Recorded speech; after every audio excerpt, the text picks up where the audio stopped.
Ustedes creían que por ser 31 de octubre, ser día feriado, no estaríamos acá. Se equivocaron. Aquí estamos, otro capítulo de Se Tenía que Decir en las pantallas de TVX, a través de nuestro canal de YouTube. Por supuesto, les invitamos a que le den un me gusta, lo compartan, pongan sus opiniones en esta noche tan especial. En una noche de miedo, en una noche de terror. Por ser una noche de terror, Marcelo Brunet, buenas noches. Aló, Vincent Price. Les traigo paz. Les traigo amor. Sí. En una noche de terror, en una noche de Halloween, la voz, el Vincent Price de la mesa, el regreso de Chijón Ley. ¿Cómo le va? Hola Eugenio, ¿cómo estás? Mira, un gusto saludarte. No falla. El toque de seriedad esta noche Sí, la pone por ¿quién favor. más? El abogado Tomás Helvig. ¿Cómo estás, Tomás? Buenas noches. Vamos a ponerle este toque de seriedad. Oye, muchas gracias. Que me dicen al tiro que Tomás se parece a vos Patiño. Como... Por lo que es, puedes decir. No, pero por tu morfología, digamos. No, bueno, ¿salen a pedir dulce o todavía no? No, todavía no. ¿Sí? No. Rorrito, ¿dulce o truco? Dulce. ¿Dulce? Ya. ¿Y usted? ¿Panchito? ¿Dulce o truco? Truco. Ya, el Panchito tiene cara de truco. Tiene cara de truco, Sí. ¿cierto? Sí. Lento. Vamos a estar todo el rato riéndonos así. Parece que sí. Oye, eres muy Qué horror. Qué crueldad. Eres muy cruel. Ya. Oye, hemos tenido una semana corta, no Sí. que digáis en serio. Sí. No, en serio. Han pasado hartas cosas, llenas de acusaciones constitucionales, Sí, no. con los debates dando vueltas y todo eso. Pero yo quiero partir con probablemente, creo yo, el tema uno de los temas relevantes que he tenido esta semana, que fue que es el tema de la inminente acusación constitucional contra Diego Pardo. A todo esto escucharon a Pardo, ¿no? No sé si lo han pasado. O sea, como- Mira, está escondido. no, creo que le van a ir a clavar una cédula en la puerta. No, No, eso es lo que... un refugio en España. Afortunadamente, para todos los efectos existe la notificación por cédula, así que entiendo ya que sí, ya está. probablemente ese hito ya pasó. Pero, a ver, lo relevante... esto tiene dos piezas. Pero es muy rasca el tema de esconderse de la notificación. Hay que ser... Es ordinario. Es muy ordinario. Sí. Lo que yo quiero saber de ustedes, y que para que lo compartamos con la gente, Ujú. es que lo de Diego Pardo es realmente una situación muy curiosa. Porque Pardo, al igual como lo huyó hace algunos días en el diario La Tercera, cuando precisamente hablaban respecto de su acusación constitucional, el ministro Antonio Ulloa, Sí. el ministro decía, bueno, es que a mí ya me sancionaron. Entonces, como ya me sancionaron, no corresponde que me vuelvan a sancionar. ¿De qué manera lo sancionaron? Le sea, aplicaron 4 meses de suspensión, creo, sin goce de sueldo. Al ¿no? ministro Ulloa, Sí, claro. pues. Entonces, como ya tuve una sanción, me están sancionando de nuevo por algo que ya está sancionado. Non bis in idem, le decimos los abogados teóricamente. Entonces, pero no. y es el argumento que pone la defensa de Pardo y que ha puesto el gobierno por delante, diciendo, oye, espérate, aquí había una responsabilidad política que ya se hizo ver, y que esa responsabilidad política significa la salida del ministro Pardo de su cargo. La cuestión ¿muere ahí o no muere ahí, Chijón? Mira, depende. Primero tomemos el caso del ministro Ulloa. Ahí hay una situación en que aquellos que se oponen a que el ministro sea destituido por el Congreso tienen un punto. Y es que se afecta la independencia de las decisiones del Poder Judicial. Te gusten o no te gusten. ¿Ya? Yo no estoy de acuerdo con la decisión de la Corte Suprema, pero reconozco que ahí hubo un caso de cosa juzgada. ¿Ok? ¿Y hay por lo cosas tanto- juzgadas en el caso de Pardo también o no? Espérate. ¿Qué es lo que ocurre aquí en el caso del ministro Pardo?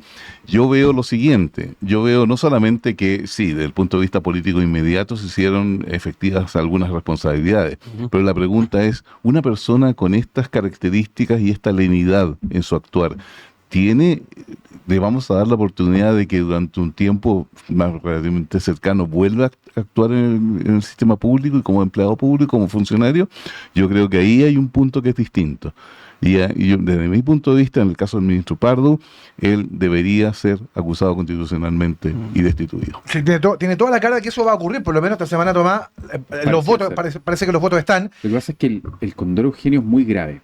Y la verdad es que cuando dicen que la renuncia de Pardo finalmente como que viene a resolver esta situación, a mí me parece que eso es burlarse un poquito de la gente, porque todos sabemos que este gobierno se va a ir luego. Estamos en octubre, el gobierno cambia en marzo. O sea, finalmente hacerlo renunciar sencillamente 4 meses antes de que se le acabe la pega, a mí me parece una burla. Yo en un principio, fíjate que no era tan partidario de la acusación constitucional, pero con el pasar de los días y los antecedentes que han ido saliendo a la luz, como que esto se sabía desde mayo, Ujú. a mí me parece que la situación no resiste análisis y si existe una acusación bien fundada, yo creo que es esta. O sea, haberse guardado esto desde mayo hasta ahora, porque todos sabemos lo que estaba pasando acá, era sencillamente aguantar hasta que el Condoro le explotara al próximo gobierno o tratar de pasar piola. Me parece una sinvergüenzura que no se puede, que no puede prosperar. O sea, hay que hacer el juicio político, por lo tanto esto tiene que ocurrir. Y fíjate que no solamente por el tema de los 5 años que queda fuera del juego, ¿ya? Que uno podrá decir si es que esa es una sanción desproporcionada o no, sino que es importante que en nuestro sistema democrático hagamos valer las responsabilidades políticas. Si finalmente el fin de una acusación constitucional es precisamente ese, más allá de la sanción. Entonces creo que la acusación es procedente, ¿no? Sí, fíjate que Pamela Giles dijo, Marcelo, que a lo mejor esto escalaba incluso más arriba, que básicamente lo que dice Tomás respecto de esta idea de haberse enterado, de haber tenido la información respecto de este incremento, de este error, y que esta información haya sido mantenida en secreto hasta después de las elecciones. Entonces, Pamela Giles dice, bueno, esto, si lo sabía el presidente de la República, también es evidentemente un problema. De hecho, José Antonio Cast también dijo eso, lo comparó con el caso Monsalve, ¿no? Claro. De haberse guardado información, que esto eventualmente podría escalar. Además, en estas cosas lindas que tiene la política, quien está al frente de la comisión revisora, Jaime Mulet, que tiene la daga pero precisa para cobrarse justicia poética. Realmente una cosa la justicia increíble. riman a veces. Uno nunca sabe cuándo le puede tocar la vuelta a la mano. Eso es un principio básico en la vida. Oye, hay una tendencia en este gobierno a hacer ese tipo de cosas. O sea, recordemos que en el caso Monsalve también trataron de guardar la información, todos lo pudieron hacerlo. Porque era antes de las elecciones, fue 2 días antes de las elecciones. Y en el caso de las fundaciones fue lo mismo. Sí, claro. Cuando estalla el tema de democracia viva, la cúpula del Frente Amplio tenía claridad absoluta de lo que estaba pasando y también le trataron de ponerle en tierrita. Todo lo que les fue posible hasta que estalla esto. Pero no les sirvió. Mira, nosotros siempre decimos que este es una cantidad de jóvenes entre comillas, que nunca han agarrado la pala, pero agarrar la pala de echarle tierra a las cosas, eso son expertos. Seco, de primer nivel. Tampoco son adolescentes perdidos, que es distinto. Es verdad. Es que lo que pasa es que ahora con los parámetros de la OMS la adolescencia se extendió hasta los 40, no sé, entonces debe ser eso. Ahora, fíjate que hay una parte del argumento en non bis in idem, de esta cosa, digamos, de que no puede ser juzgado 2 veces por los mismos hechos, que resulta poco atendible en estos casos, en los 2 casos, porque se trata de responsabilidades distintas. O sea, esto como por ejemplo que en un choque a mí me condenaran a que me quitaran la licencia y en paralelo no me pudieran condenar a una indemnización civil para reparar el daño. Eso más o menos la figura. En el caso de Pardo, efectivamente, claro, él presentó su renuncia, pero la responsabilidad política sigue ahí. Y eso no se ha ejecutado. El hecho de que él haya renunciado al cargo no significa de que no exista una responsabilidad política. Y hay varios fallos en ese mismo sentido, algunos del Tribunal Calificador de Elecciones respecto a eso. En caso que me toca a mí, el de Iracy Hasler, que ella, por medio de su abogado, trataba de hacer presente de que el plazo para haber presentado la acusación en contra de ella se había acabado porque ella había renunciado antes. Entonces el Tribunal Calificador de Elecciones dijo, no, eso no es así. El plazo no lo decide usted, el plazo lo decide la ley. En el caso de Pardo ocurre lo mismo. Y en el caso del ministro Ulloa pasa una cosa bien compleja, que es que efectivamente, claro, él fue sancionado por los hechos, pero su sanción es de naturaleza administrativa. Y la naturaleza de la acusación constitucional es una naturaleza político-jurídica, por causales que están expresamente establecidas en la Constitución. Entonces, no son responsabilidades del mismo tipo. Entonces, el argumento de... al final del día las acusaciones constitucionales no funcionan por argumentos jurídicos. Pero al final del día, ¿quién tiene más votos que no? Pero si esto tuviese, digamos, una argumentación jurídica, yo diría de que el non bis in idem en este caso no aplica. Ahora, uno se pregunta, Tomás Chijón, si acaso este tema de la acusación constitucional que está en proceso y que la apuesta tanto de Mulet como la del presidente de la Cámara de Diputados, José Miguel García, José Miguel Castro, José Miguel Castro, el presidente de la Cámara de Diputados, de acelerar esto y que esto se vote antes de la primera vuelta. Aquí hay una búsqueda también de efectos políticos, ¿no? Por supuesto, de todas maneras, sí. A ver, no seamos ingenuos. Estamos en época de elecciones, estamos a menos de 3 semanas de la fecha límite y se piensa o se está buscando de que la sesión especial en que se vote la acusación contra Pardo sea el día viernes o sábado más tardar, digamos. Es decir, 24, 48 horas antes de las elecciones. Se está buscando un efecto político, eso, Mira, fuera de toda duda. cuando el gobierno o el oficialismo hablan de que esto se utiliza políticamente, a mí la verdad es que no puede más que causarme gracia. Si el hecho es político, evidentemente se va a usar políticamente. El sinónimo de la acusación constitucional es La el acusación juicio político. Es precisamente un juicio político. Además, que una cosa se utilice políticamente no quiere decir que no tenga mérito. Claro. Entonces, es obvio que acá no solamente hay un mérito, o sea, no solamente hay una utilización política, sino que esto tiene todo el mérito del mundo. Por lo tanto, en la derecha, la verdad es que serían bastante tontos si es que no, o sea, si es que no le dan como bomba pacha esta cuestión hasta que sean las elecciones. Ahora, Pero ¿qué termina por pasar si ya cae Pardo en la Cámara de Diputados? Ujú. ¿Va a bajar un punto Janet Jara? O si Janet Jara igual esta semana como que le hizo también... Pero si es que se tenemos... lavó las manitos A ver, y- tengamos claro dos ¿no? cosas. Primero, el candidato de Gabriel Boric se llama José Antonio Cast. Lo Por eso quiere, lo quiere con Así es. ansias. Por supuesto, porque al final le permite, digamos, jugar este juego de esto de los extraterrestres de los Simpsons, que hay dos extraterrestres que en el fondo van de candidato presidencial y los dos en lo mismo. Codos. Exactamente, básicamente. Juegan de codos.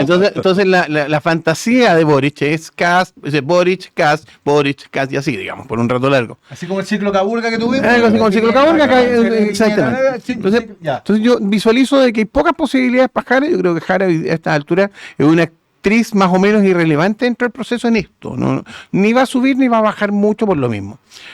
Ahora, una segunda derivada. Da risa un poco el tema. Mira, nosotros estamos... ustedes nos están viendo el día viernes o cuando nos quieran ver, digamos. Pero el día miércoles, Camila Amaranta Vallejo Downing, la vocera del gobierno, hizo una maravillosa defensa de los principios democráticos, diciendo de que era inaceptable de que se hicieran acusaciones constitucionales cerca de las elecciones. No, ¿qué tiene que ver una cosa con No, la otra? primero no tiene nada que ver. Segundo, no sé por qué me acordé de Jaime Naranjo. Las 15 horas de Naranjo. No, claro, digamos, pontificando durante 15 horas, esperando que el reality show, porque se estaban grabando. ¿Se acuerdan que Hizo live en vivo. Giorgio Jackson hizo un live en vivo en su camino y no podían llegar a votar? Se me había olvidado por qué. Pues ellos estaban con cuarentena, entonces se le acababa la cuarentena a las 0 horas de ese día y llegó a las 1:30 de la mañana a votar. Entonces por eso Naranjo estuvo 15 horas hablando de corrido. Una cosa que es absolutamente impresentable. Y eso fue exactamente, fíjate, en temporada electoral, creo. Corríjanme los telespectadores si estoy equivocado, pero creo que más o menos fue más o menos en estas mismas épocas. Y creo que Camila Vallejo fue particularmente entusiasta en esto. A lo mejor mi memoria falla, pero... Era septiembre, yo me acuerdo de algunas payas con De veras, pues. este tema. De veras. Y con el tema de los retiros también, porque participaron del cuarto, del quinto ya no, pero sí del tercero y del cuarto también con la acusación en contra de Piñera, o sea, todo esto ahí. Ahora, respecto de lo de Janet Jara, yo concuerdo en que el candidato de Gabriel Boric es José Antonio Cast. Ya lo vamos a ver, eso le porque ha sido un tema toda la semana. Le conviene Cast, pero no es irrelevante el resultado de Janet Jara. Está bien, Janet Jara no va a ganar, todos claro. estamos más o menos de acuerdo en eso, pero la forma en que pierde es súper importante, porque si pierde con un porcentaje superior a 45%, la líder de la oposición es ella, no Boric. Claro, Entonces, sí. si pierde en condiciones más miserables que esa, se tiene que ir para la casa y más o menos quedarse guardado un rato.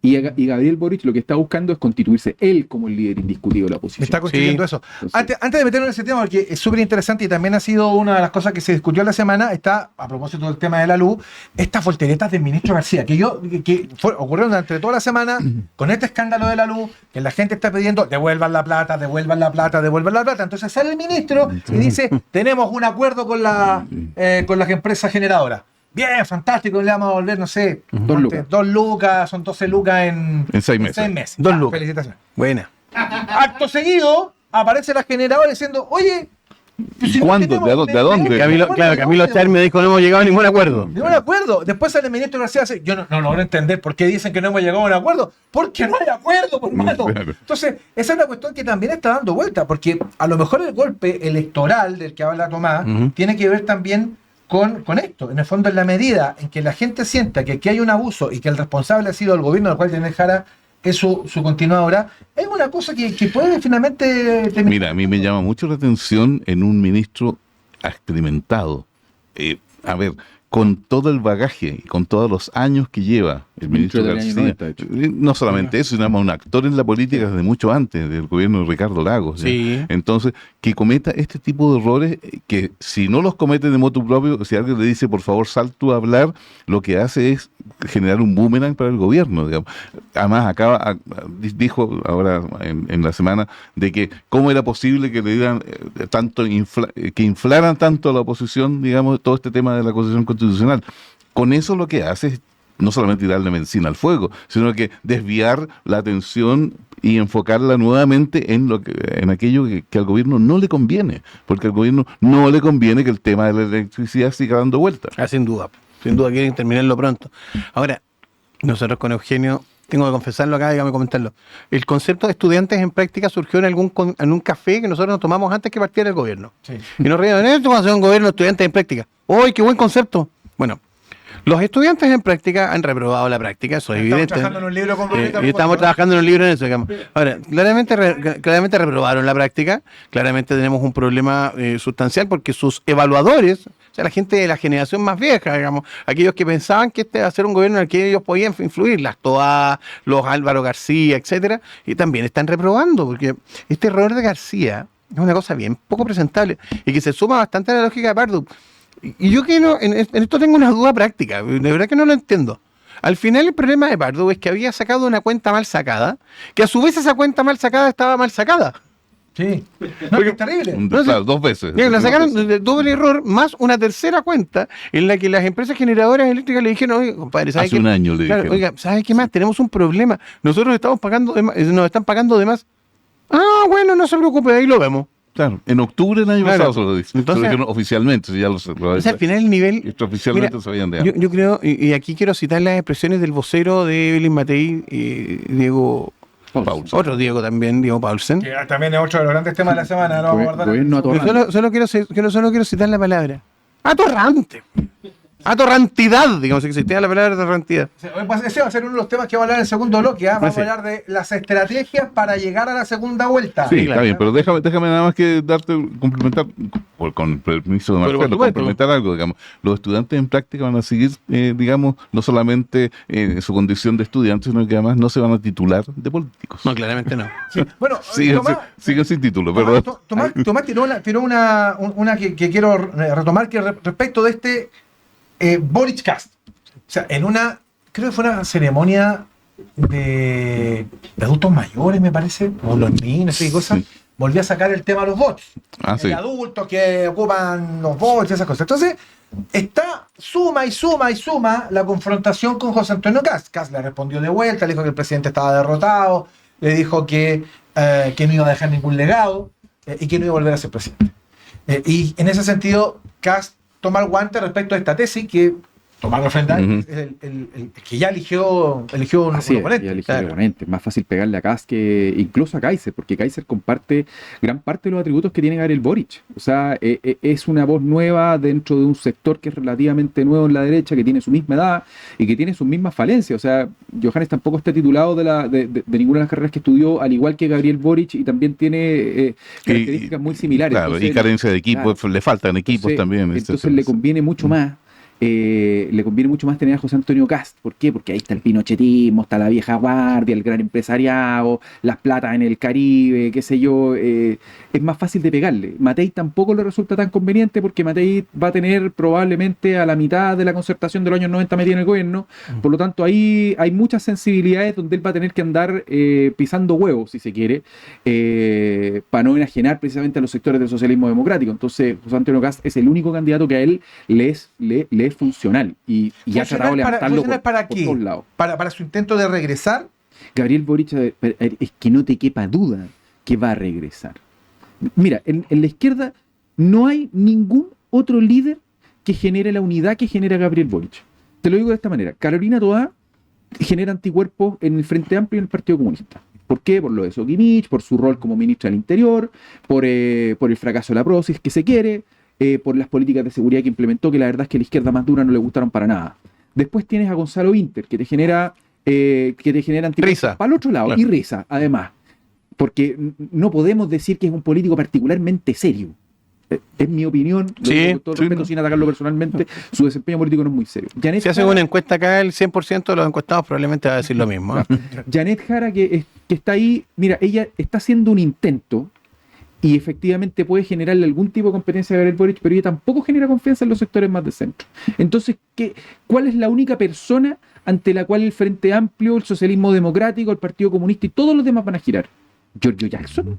Obvio que no, es ¿Qué Gabriel Boric. O Y- Bachelet, que ya sería... o Michelle Sí, Bachelet, claro. que ya sería pucha Pero- desenterrarle. ¿Y Tomás, traerla para acá, y Tomás o sea, Bodanovich, tú no lo visualizas con la altura suficiente? Eso como para... no. Altura tiene. Mira, Claro, no. no. Altura tiene. Pero mira, en Chile nunca, en toda nuestra historia, un alcalde ha sido presidente. Es cierto. Entonces, Bodanovich tiene las características necesarias como para ser un alcalde. Puede ser que pero le tengamos falta- una, ¿eh? Le falta Evelyn Matei, pero bueno. Sí, pero Evelyn Matei Ya, también fue está, senadora, senadora, también fue diputada, y fue claro. ministra. O sea, no es solamente una alcaldesa, ella se ha dado la vuelta completa. O sea, Es verdad. a mi juicio, y esto soy yo, si alguien merece la presidencia de la República es ella. Sí, sin ¿ya? duda. Pero es Gabriel Boric, Gabriel Boric es la voz de la oposición, es donde se van a aglutinar todos. Ujú. Ahora, ¿es posible pensar en un Gabriel Boric como líder de la oposición sin tener un cargo formal? Es bastante difícil porque requiere de una, no solamente una estructura de soporte, sino también requiere de una capacidad financiera que no es menor. No, y pero no va a tener. Pero piensa en las platas de la jubilación. Sí, o sea, la- pero la- cuidado, que en este momento todavía es un tema pendiente el hecho de si los expresidentes van a poder disfrutar o no de las asignaciones. ¿Ya? Hasta el momento se dice que sí, pero el tema nuevamente a través de una iniciativa de la UDI está en discusión. Mira, discusión. Así que- esta es una opinión mía, sí. pero yo creo que ese palacio que se compró Gabriel Boric en San Miguel no es casualidad y no es para él sencillamente vivir en él.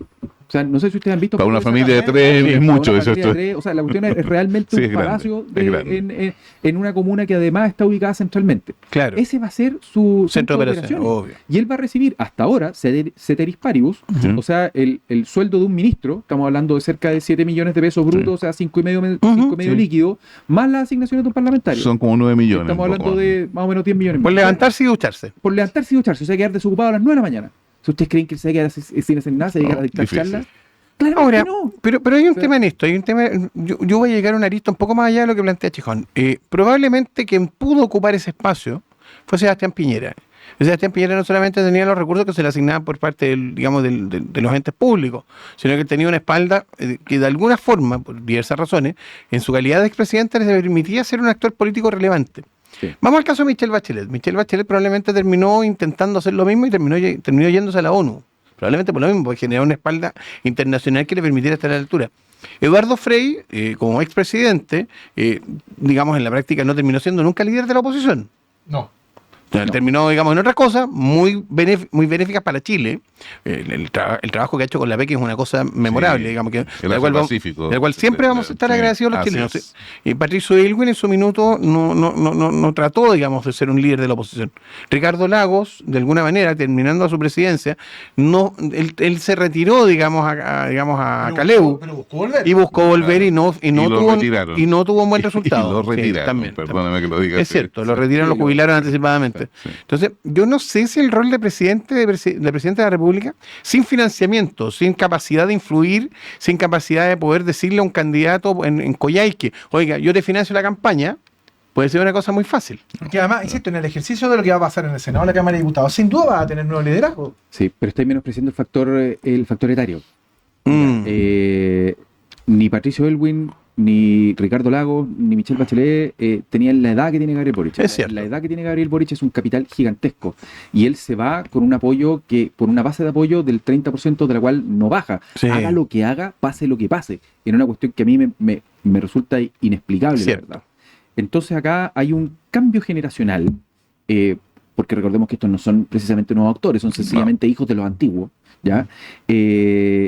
Donde hay una lógica generacional entre los millennials y los centennials un poco quizá, que bancan muy fuerte a este gobierno y en particular a este líder. Y a mí me parece que ese control respecto de los demás candidatos, de lo que va a pasar, Boric, si es inteligente, se va a retirar un ratito, se va a guardar. ¿Por qué? Porque de lo contrario va a asumir todas las culpas del gobierno anterior, que va a pasar, sobre todo ante el anuncio ¿Y un cargo auditoría internacional por de parte- repente? por parte de todos. Si él buscara un Ese cargo internacional, si lo tiene, lo tendrá un par de años, pero él vuelve a ser, o sea, creo yo, y no me cabe duda, que a ser el candidato presidencial más fuerte Al la 2000, próxima, al 2029. en el próximo periodo. O sea, por lo menos de ese sector. Yo espero que no vuelvan, pero Sí, bueno, vamos a ver qué pasa también. Además, está todo el debate respecto de cómo se están recortando muchas partidas sociales en el presupuesto de este año. Sí. Y muchos están apuntando, bueno, aquí están incubando la bomba para la queja del Claro. próximo año frente al gobierno que asumará Sí. en el mes de marzo. Quitándole todos los recursos posibles. Claro, En eso están.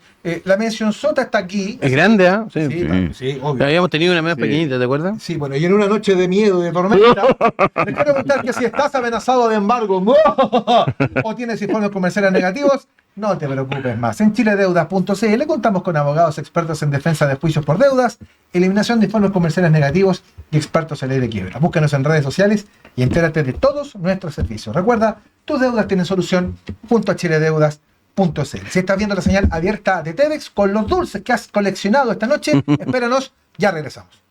En una noche de miedo estamos acá. Se tenía que decir. Por supuesto, estamos de regreso con Marcelo, que está acá, la voz de Marcelo Brunet, que nos acompaña. Y los abogados damos miedo. Y los abogados dan miedo.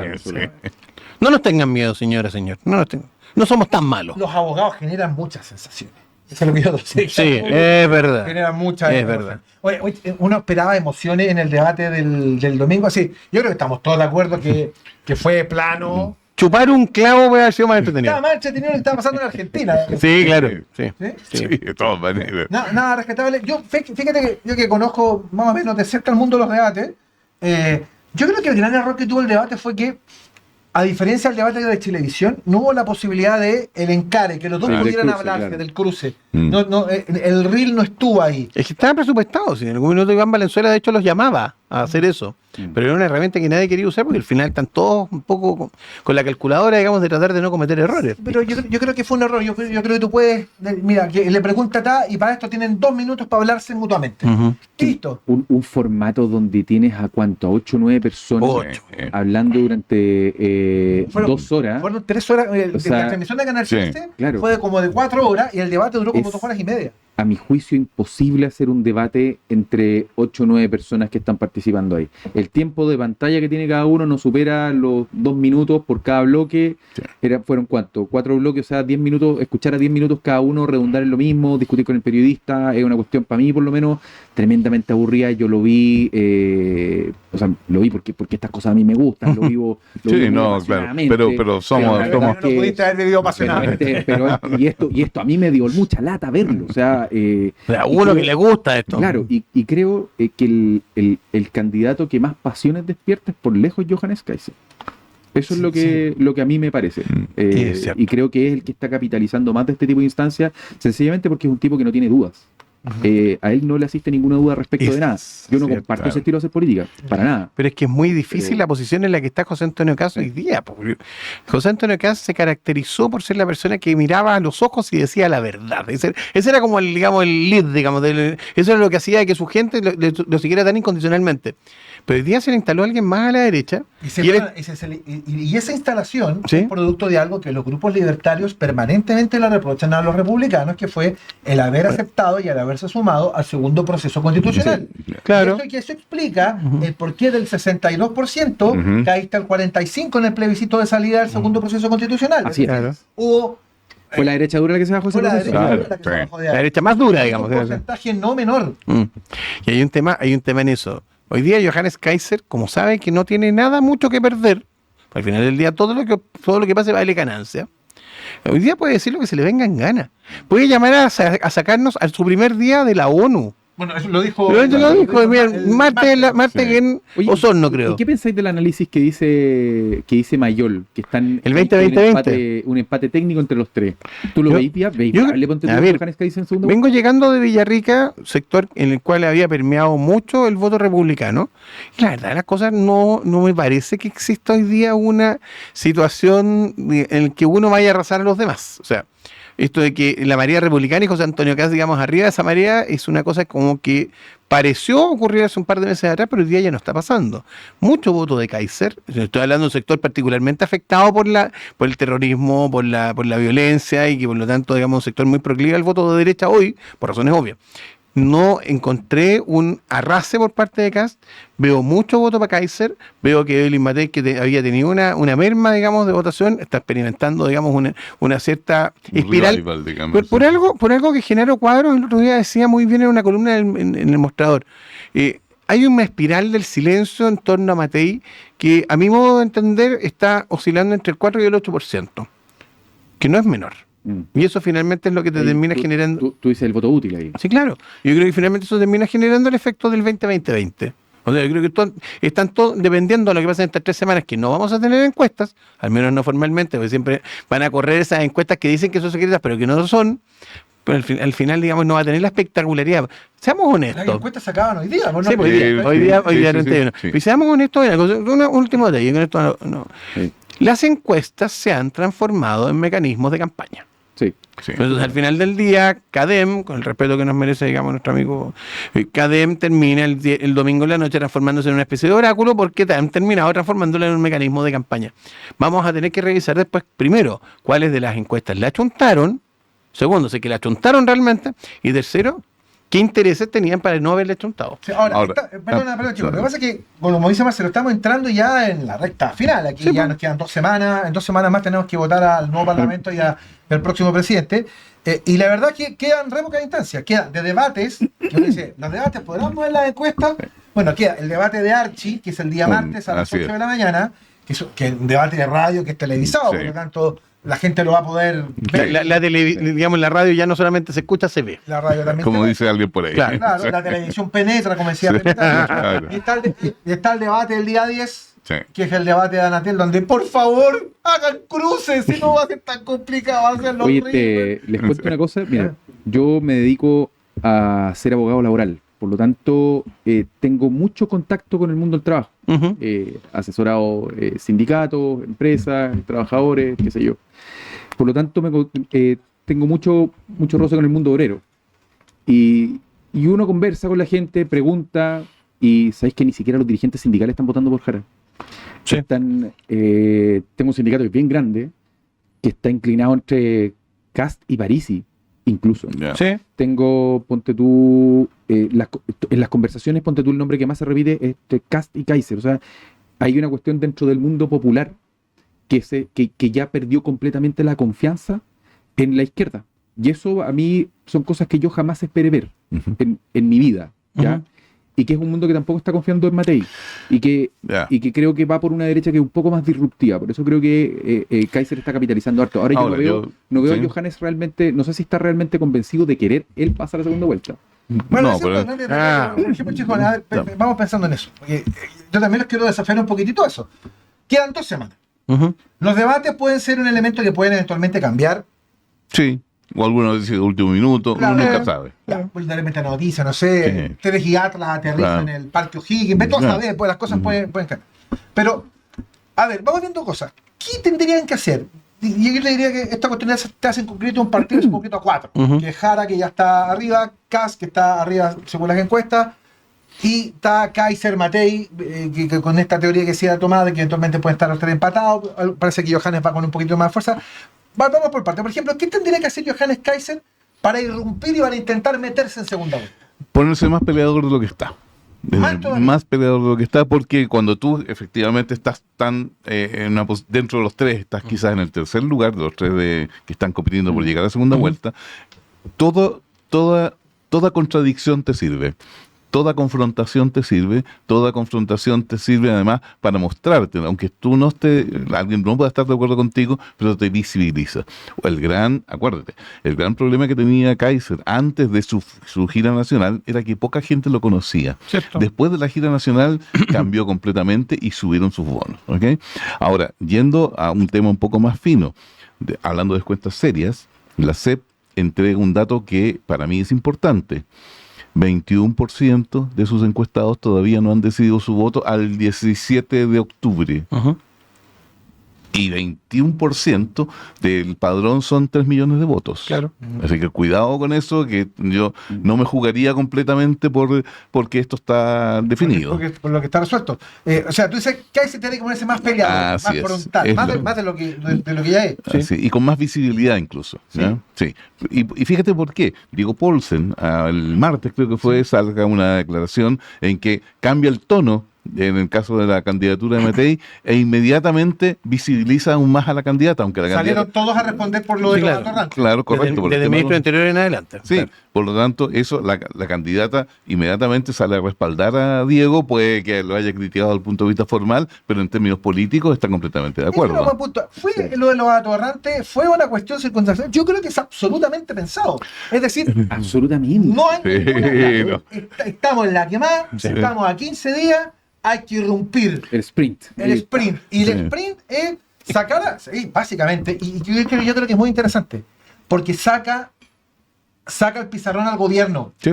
Es decir, Matei elige, creo yo, como rival de aquí hasta el término de la elección al gobierno de Yayanet Jara. Ujú, Claro. Lo cual me parece que está bien desde el punto de vista o sea, de su en el fondo esta reyerta con Kast, Sí. me parece que Ya fue. ya fue, digamos. Porque también está entendiendo que Kast va a tener que trenzarse con Johannes Kaiser en algún punto. Po. Entonces prefiere salirse de eso y empezar a pegar para el otro lado a ver si puede capitalizar por ahí. Yo encuentro que es solo ganancia para Matei todo lo que está pasando en esto. Y agregaría una cosa más. Probablemente vayamos viendo cómo, yo te diría que incluso, digamos, una de las cosas que tenía Matei encumbrar en las encuestas antes era que la gente entendía de que había cierto grado de espontaneidad y cierto grado de dureza cuando tenía que ser dura. Y finalmente, a lo mejor lo que vamos a terminar viendo en estos próximos 15 días es precisamente a una Matei, La digamos, Matei original. a la Matei, digamos, ella lo dijo el día martes, me han pedido que sea una señorita. Y prometí. Y prometiste a la señorita. A lo mejor, si yo fuera su asesor, digamos, le tendría que recomendar chasconese, olvídese que es señorita y mándelo a toda la cresta. Ya, pero insisto, lo de los atorrantes es una cuestión estratégica. Claro, Y esto, pensadísimo. como comentaba Alberto Mayor en la semana, esto a propósito de su tesis de los tres, que en el fondo, claro, Johannes Kaiser va en una, aparece aparentemente en una senda ascendente, Sí, y obviamente le come a José Antonio. Sí. Kast. claro. Matei, si toma la decisión de ir sobre Jara, Sí, le entrega, entre comillas, la misión de comerse a Kaiser. Porque a lo mejor, Claro. a lo mejor está apostando No se va a meter en esa pelea. que no se va a meter en esa pelea. O sea, insisto, que elija uno, Ujú. o sea, esto es como los alemanes del 45, Sí. se va a pelear contra los soviéticos un lado, contra los norteamericanos en otro Elige lado. con quién pelear, Tenés claro. que elegir con quién pelear, porque si no vaya a perder la guerra. Entonces, me da la impresión que Matei elige eso. Agreguemos una cosa más. Hay un voto de centro izquierda muy descontento con este gobierno. Ujú. Entonces, pegarle a este gobierno no tiene ningún costo respecto de ese elector. de ese Exactamente, electorado. claro. Ahora, me pregunto por José Antonio Kast. Porque José Antonio Kast ha venido liderando claramente las encuestas, por lo Sí. menos desde el punto de vista de la oposición, los últimos 3-4 meses. Sí. Y él se encuentra en una posición donde él tiene que mantener. Y va a tener un rival que le está corriendo por la derecha, que es un rival además muy atractivo. Él es muy Ujú. atractivo desde el punto de vista de la Mucho performance carisma, mediocre, mucho carisma. mediática. Es Sí. un hombre muy carismático, es un hombre que Es tiene muy mensajes seguro, muy claro. claros, Sí. muy seguros. Entonces, frente a eso, Perdona, y te complemento una cosa más.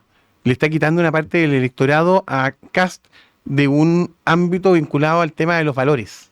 Ujú. O sea, él llega con su señora, con libreta varia tomada de la mano, va a todos lados, llega con Sí. su guagua, la idea de familia. Hoy día Kast, si ustedes se fijan, es un candidato que no está vinculado, o lo que hizo siempre antes, digamos, ha vinculado, digamos, este coro de la gente cantando Alberto Plaza, digamos, ya no está haciendo eso, digamos.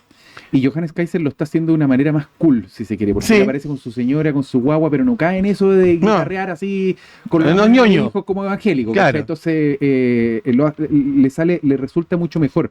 Y sobre lo que tú dices, complemento, Johannes Kaiser, yo creo que es un muy buen candidato. O sea, no es mi candidato, pero creo que Pero es un muy buen se candidato ha ido porque transformando en un candidato, sí. además está inmaculado. O sea, es Claro. una persona que no tenéis nada que sacarle. Yo creo que hay una, el tema de las vacunas. bueno, cuando Pero es su opinión, pero él Sí. no tiene ninguna escándalo de corrupción en el Ah, no, por Ah, supuesto. no, Sí, sí. no debe pensión de alimentos. pero Kaiser no venía. tiene plata en el Caribe, no tiene Sí. nada que le pueda decir. Kaiser a principios de año estuvo muy bien y puso muy en riesgo a José Antonio Kast, que Ujú. llegó a marcar 17 Mm. puntos Kaiser. Sí, pues. Kaiser se pega la resbalada importante cuando le sacan el tema de las vacunas, que yo creo que esa cuestión fue muy importante, y cuando él comenta que él está dispuesto a el indulto a los presos de Punta Peuco. Ya.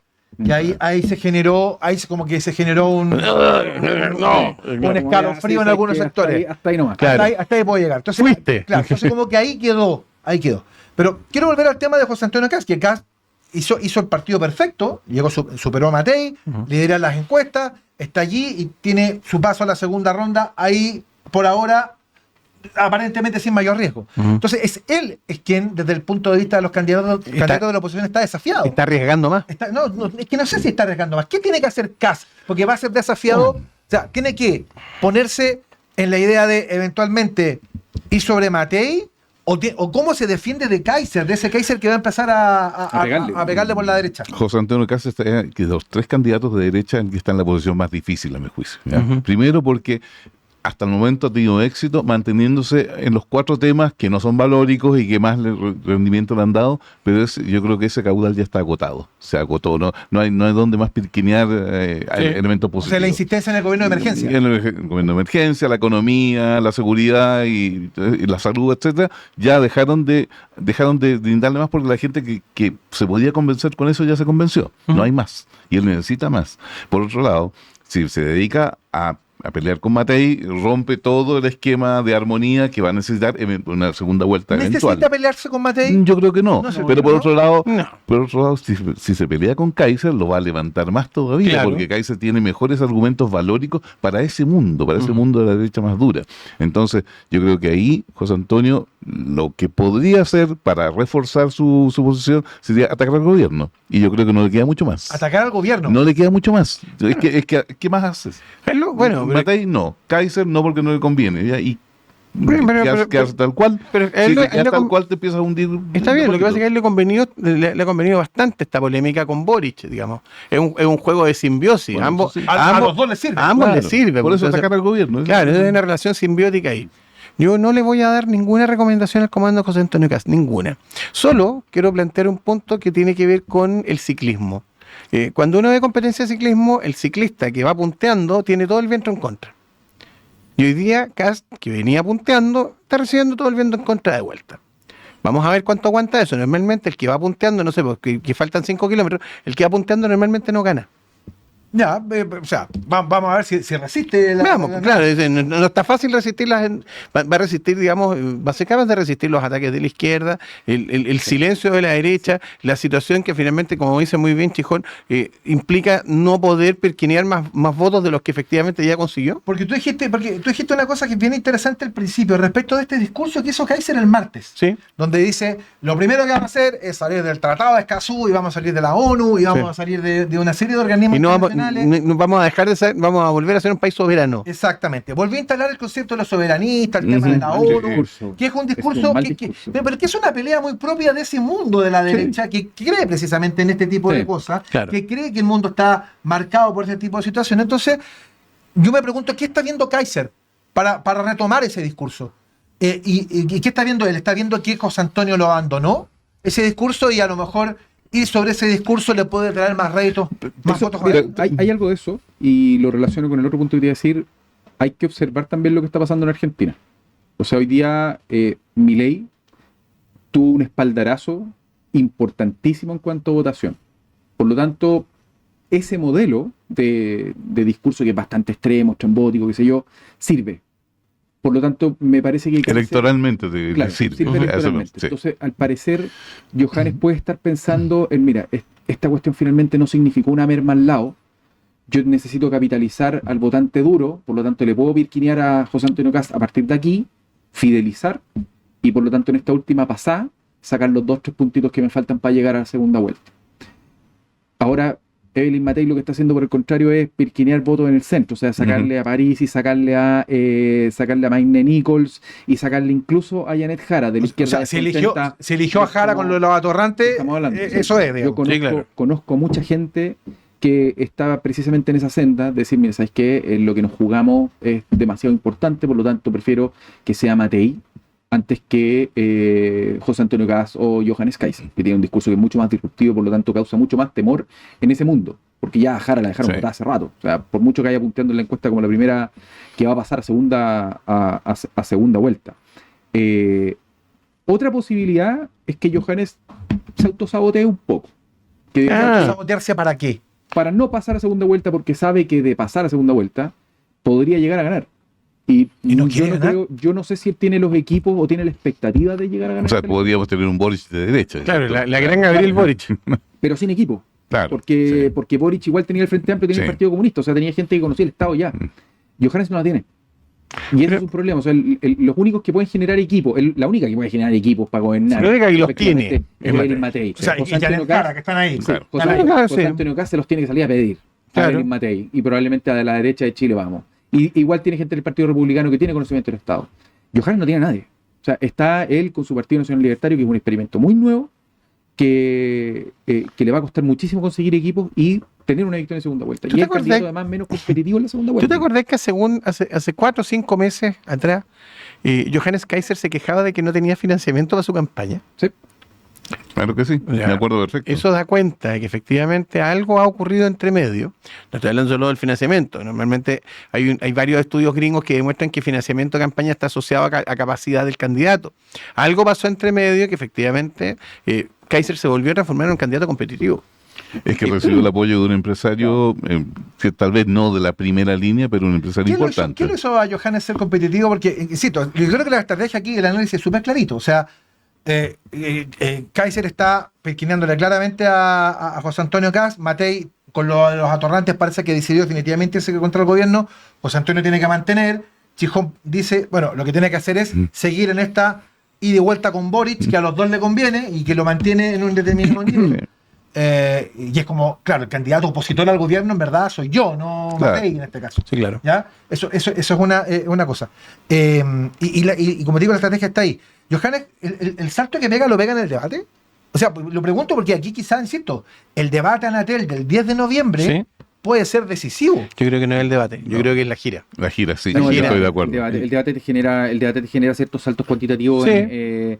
en puntaje. Johannes yo lo veo súper fuerte en los debates, la verdad. Es cierto, Sí, pero también la recorrida por, digamos, en el bus, digamos, este juego, La el jamoneta. la jamoneta, este tema, digamos, del rockstar, digamos, un poco como los rockeros de los años 70, digamos. Claro. Este cuento, digamos, yo creo que le está rindiendo frutos, bastante. Mm. Sí. Hay muchas estrategias de Milei, lo pregunto porque también otra de las noticias de la semana, ya lo anticipaba también Tomás, tiene que ver con el triunfo de Javier Milei. Sí. Y también fue un triunfo sorpresivo, las encuestas no le daban 10 puntos de diferencia a la Libertad Avanza frente a Fuerza Patria, que era el kirchnerismo básicamente.